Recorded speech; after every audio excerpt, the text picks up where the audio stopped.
The millionaire CEO had everything: wealth, power, and a mansion in Beverly Hills. But when doctors called his only son hopeless, his empire felt worthless. Just when all hope was gone, an unexpected teacher appeared, not a professor, not a therapist, but a poor boy from the streets. Michael Harrington was a man who could silence entire rooms with his presence. He had built one of the most powerful tech companies in Beverly Hills, his name carved into the world of innovation and wealth. Yet behind the tall glass walls of his mansion, his life was unraveling in ways no money could fix. His 8-year-old son, Daniel, struggled in ways that Michael could not understand. The boy barely spoke in class, stared blankly at books, and seemed trapped in a world of confusion. Michael had spared no expense, hiring the finest psychologists, speech therapists, and tutors flown in from around the country. But each professional left with the same heavy sigh, the same cold words written neatly in reports. Hopeless. That single word echoed louder than any boardroom failure Michael had ever faced. For a man who turned every obstacle into opportunity, hearing his son labeled this way felt like a knife twisting deeper with every repetition. At night, Michael walked past Daniel's room, where the boy sat quietly, holding puzzles he never finished, his small hands shaking as though the world demanded too much of him. Michael felt his chest tighten each time, an empire of billions, yet he could not give his son the one gift he needed most: hope. He stopped returning calls, canceled meetings, and avoided conversations that reminded him of the truth. Alone in his mansion, the sound of his son's silence grew heavier, a weight that not even wealth could lift. For the first time in his life, Michael Harrington, the man who had conquered markets and outwitted rivals, was broken. And the worst part was knowing that the world did not see his son's worth at all. One afternoon, restless and tired of suffocating reports from experts, Michael decided to take Daniel out of the polished world of private tutors and therapists. Without his chauffeur or security detail, he drove his son to a public park near the outskirts of the city, a place far removed from the marble floors and glass towers that defined their lives. Daniel, as always, walked beside him in silence, clutching his small toy car. Michael's chest ached with worry as he watched other children laugh, run, and play, their joy so effortless, their smiles so natural. Then, his eyes caught something unusual. At the far end of the playground, a small group of children gathered around a skinny boy, no older than 10, who was arranging pebbles in the dirt. With nothing but rocks and sticks, he was teaching the others math, turning numbers into a game of patterns and laughter. The children clapped, shouted answers, and giggled when they got things wrong, yet none of them seemed afraid of failure. Michael stood frozen, watching as Daniel's eyes, usually dull and distant, suddenly lit up. Without a word, his son tugged at his sleeve and walked toward the group. For the first time in months, Michael saw him sit down among children without hesitation. The poor boy with the pebbles welcomed Daniel with a grin, handing him a stone like it was the key to a secret world. Within minutes, Daniel laughed, a small, shaky laugh, but real, raw, and alive. Michael felt something break inside him, not from pain, but from the spark of hope he thought was gone forever. Standing in that dusty playground, watching his son respond not to experts but to a poor child's simple kindness, Michael realized he might have been searching for answers in all the wrong places. The following day, Michael returned to the same park, his heart caught between disbelief and curiosity. Daniel had asked for it himself, whispering timidly, "Can we go see the boy again?" Words Michael had longed to hear, because until now his son rarely spoke at all. When they arrived, the boy was already there, barefoot, his shirt patched and torn, yet his eyes shining with a light that no money could buy. He introduced himself as Luis, and without hesitation began another game, this time lining sticks to form shapes while the children guessed their names. Daniel joined eagerly, tracing circles in the dirt, laughing when he got them wrong, trying again without fear. Michael couldn't remember the last time his son had shown such focus, such joy.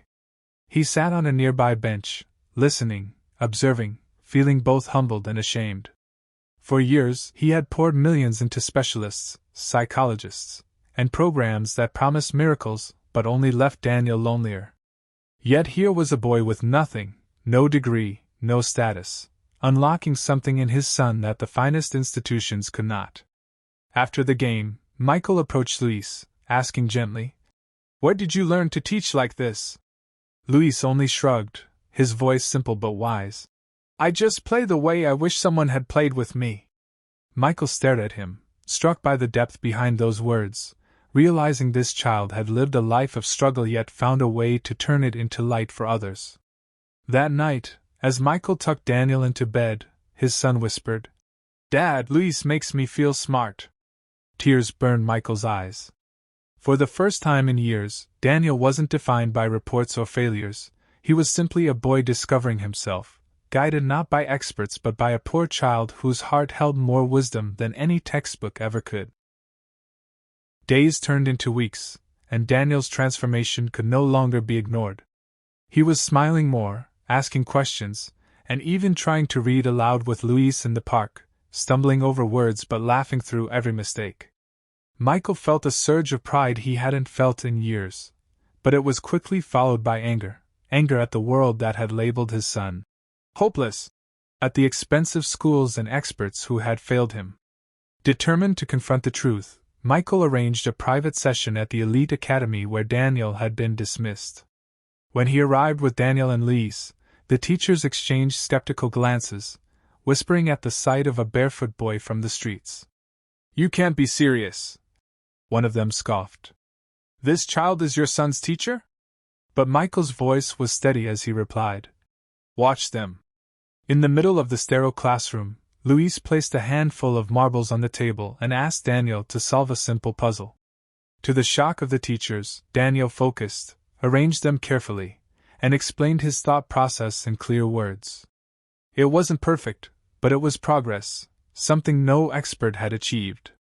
Luis then guided him through another exercise with rhythm and clapping, turning math into music. The room fell silent as they witnessed Daniel's joy, his growth unfolding before their eyes.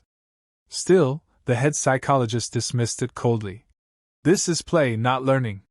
It will never prepare him for real life." Michael's chest tightened, but he stood firm, his voice rising with rare conviction. "For the first time in years, my son believes in himself. That is real life. And if you can't see it, then maybe the problem isn't with him, but with the system that refused to." The silence that followed was heavier than words. The boardroom was filled with polished shoes, sharp suits, and skeptical faces as Michael Callahan, one of the most powerful CEOs in Beverly Hills, stood at the head of the long table. But for once, he wasn't here to talk about profits, acquisitions, or investments. He had brought Daniel, sitting nervously beside Luis, the boy who had changed everything. With a steady voice, Michael spoke to the executives, to the shareholders, and to the world beyond the glass walls. "For years I trusted experts who told me my son was hopeless. I spent millions searching for answers. But it wasn't money, or titles, or advanced degrees that unlocked his mind. It was compassion. It was patience. It was this boy." Gasps echoed around the room as Michael gestured to Luis, the poor child no one had ever valued. He went on, his voice breaking with raw honesty. "Education is not about fitting children into boxes. It's about seeing who they are and meeting them there. If a barefoot child with pebbles and laughter can succeed where an empire of experts failed, then it's time we change the system."